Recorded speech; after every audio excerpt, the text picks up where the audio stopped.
जी हाँ, नमस्कार मित्रों। जेएमबी कैरियर इंस्टीट्यूट में आप सभी का भरपूर स्वागत है। पिछली कक्षाओं में हमने जाना था प्रक्षेपण यान में प्रयोग किए जाने वाले इंजन के बारे में। उसमें हमने जाना था क्रायोजेनिक इंजन क्या होते हैं, रैमजेट इंजन क्या होते हैं, स्क्रैमजेट इंजन क्या है। उसके बाद अब हम बात करने चल रहे हैं कि नौवहन प्रणाली के बारे में। इंडियन नेविगेशन सिस्टम या ग्लोबल नेविगेशन सिस्टम क्या है, इसका क्या प्रयोग है, ये कैसे कार्य करता है, कितने उपग्रहों की आवश्यकता होती है, आइए इसको देखते हैं विस्तार से। नौवहन प्रणाली, सबसे पहले ये समझना है कि नौवहन प्रणाली क्या है। तो एक लाइन में इसकी परिभाषा की बात करते हैं। नौवहन प्रणाली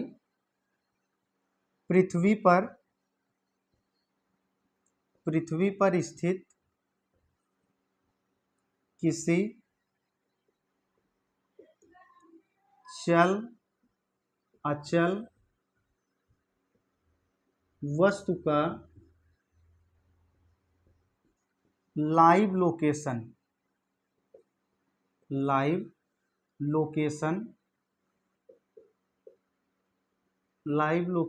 ज्ञात करने की प्रणाली को नौवहन प्रणाली कहते हैं। नौवहन प्रणाली कहते हैं। पृथ्वी पर स्थित किसी चल अचल वस्तु की लाइव लोकेशन ज्ञात करने की प्रणाली को नौवहन प्रणाली कहते हैं।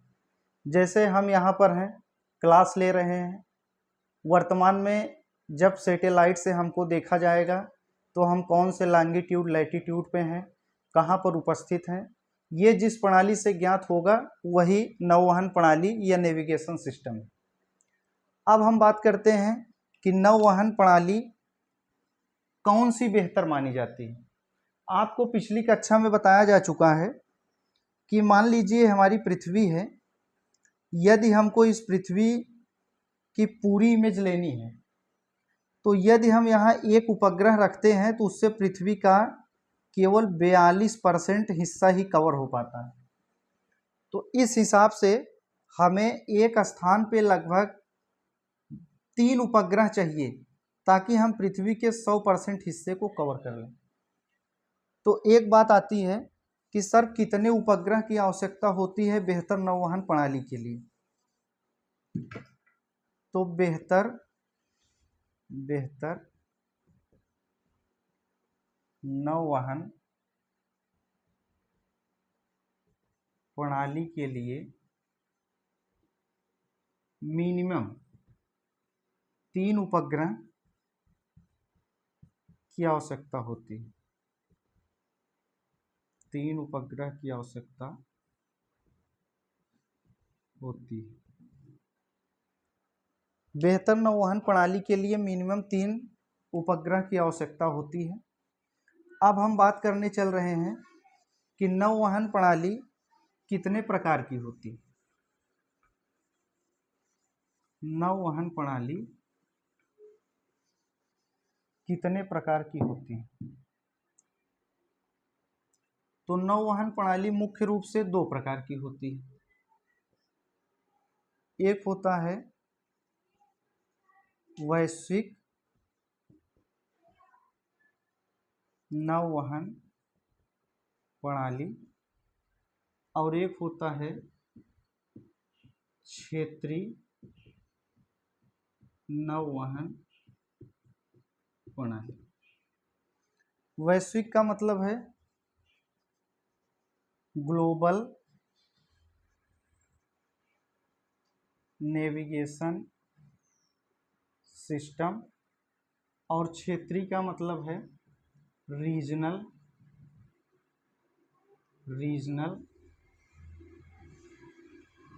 Navigation system. सर वैश्विक नौवहन प्रणाली और क्षेत्रीय नौवहन प्रणाली किसे कहेंगे। वैश्विक नौवहन प्रणाली का मतलब है कि ऐसी नौवहन प्रणाली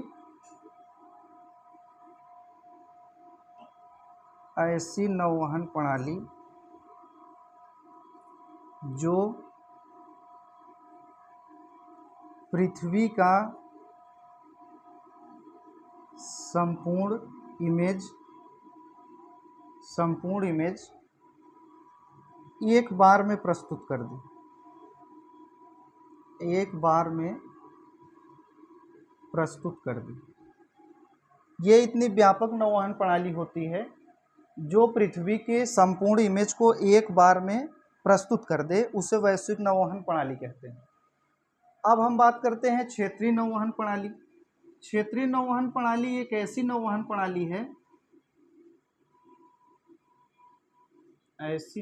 प्रणाली है, जो किसी क्षेत्र विशेष की इमेज को एक बार में प्रदर्शित कर दे। जैसे भारत जब अपनी नौवहन प्रणाली विकसित करेगा तो भारत के सैटेलाइट केवल भारत के ही चित्र प्रदर्शित कर सकते हैं या भारत के आसपास के 1000-1500 किलोमीटर की रेंज में चित्र को प्रदर्शित कर सकते हैं। जबकि वैश्विक नौवहन प्रणाली में अमेरिका का जीपीएस है, ग्लोबल पोजिशनिंग सिस्टम, वो पूरे विश्व में अपनी नौवहन प्रणाली की सेवाएं देता है। भारत के नौवहन प्रणाली जो है वह क्षेत्रीय नौवहन प्रणाली के अंतर्गत आता है। तो आइए अब इसकी हम बात करते हैं। वैश्विक नौवहन प्रणाली में इसकी संपूर्ण तस्वीर लेने के लिए 24 उपग्रहों की आवश्यकता होती है। 24 उपग्रह की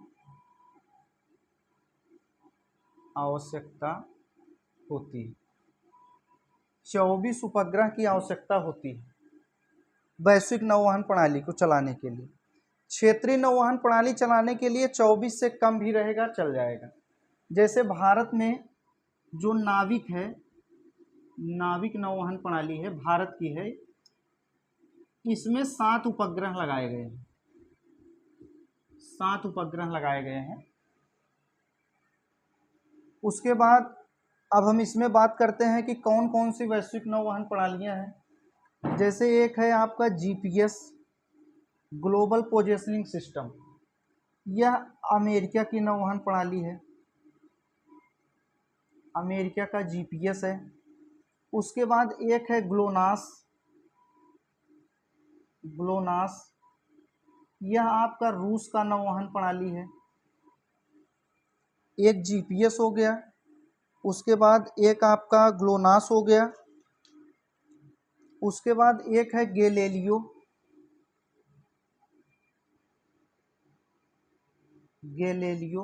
गैलीलियो आपका यूरोप के नौवहन प्रणाली है, यूरोप का। उसके बाद एक वैश्विक स्तर पे और है जो बहुत ही महत्वपूर्ण है, उसका नाम है बाइडोउ, यह चीन की नौवहन प्रणाली है। सबसे शक्तिशाली नौवहन प्रणालियों में जीपीएस अमेरिका का है, जिसकी मदद भारत भी लेता रहा है अपनी क्षेत्रीय नौवहन प्रणाली विकसित करने से पहले। भारत में आज भी कई चीज़ें जो है जीपीएस के माध्यम से चलती हैं। अब हम बात करते हैं क्षेत्रीय नौवहन प्रणाली की। तो इसमें भारत की जो नौवहन प्रणाली है उसका नाम नाविक है। नाविक में कुल 7 उपग्रह भेजे गए थे। 7 उपग्रहों की एक श्रृंखला थी, एक समूह था।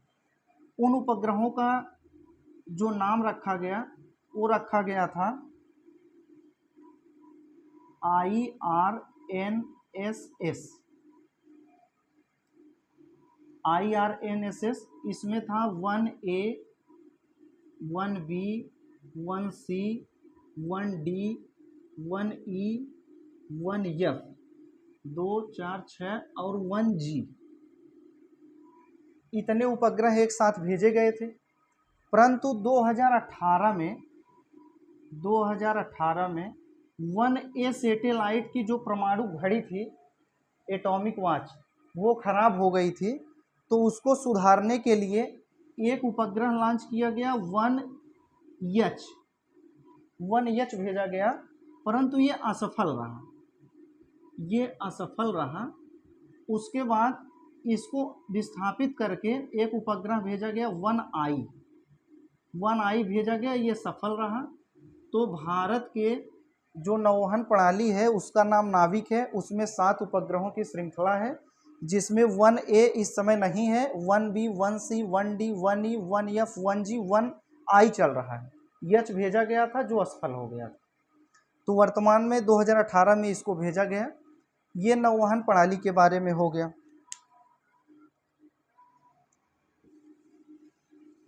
अब हम बात करते हैं कि भारत में जो नौवहन प्रणाली नाविक के नाम से चलती है वो कौन कौन सी सेवाएं देती है।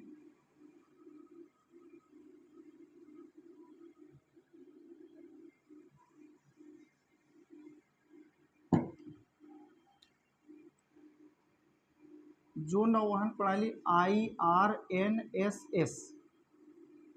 IRNSS या 7 उपग्रहों की श्रृंखला है, इसी का नाम है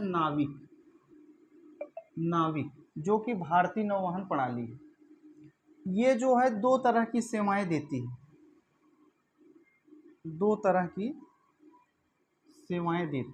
IRNSS जिसका नाम नाविक है, यह दो तरह की सेवाएं देती है। एक देती है SPS और एक देती है RS। SPS क्या है sir?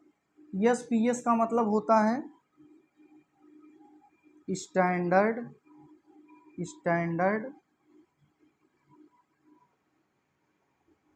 Position service, standard position service, और एक होता है रिस्ट्रिक्टेड सर्विस। SPS जो है, चूँकि भारत अपनी नौवहन प्रणाली को किसी एक समुदाय के लिए विकसित नहीं किया है, उस नौवहन प्रणाली के माध्यम से भारतीय सेना हमारे अंतरिक्ष प्रौद्योगिकी के इतिहास में और तमाम अनुसंधान में प्रयोग की जाती है, जो आम नागरिकों के लिए उपयोगी नहीं है। अब SPS जो है, ये सेवाएं आम नागरिकों के लिए हैं,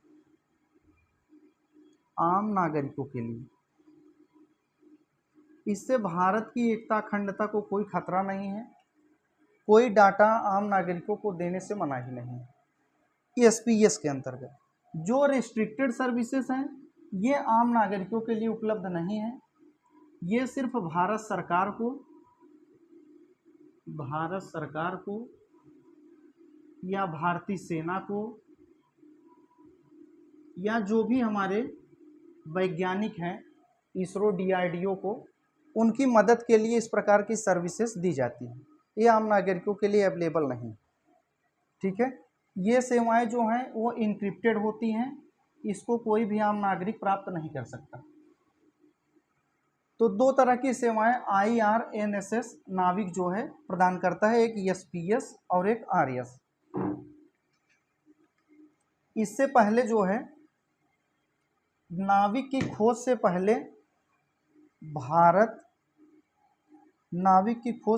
भारत रूस के नेविगेशन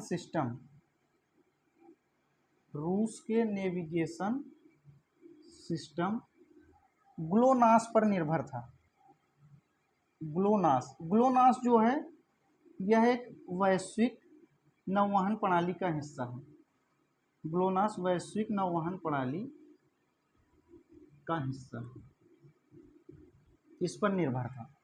जब से नाविक भारत विकसित कर लिया है, वर्तमान में नाविक और GPS दो ही नौवहन प्रणालियां चल रही हैं। धन्यवाद, फिर मिलते हैं अगली कक्षा में।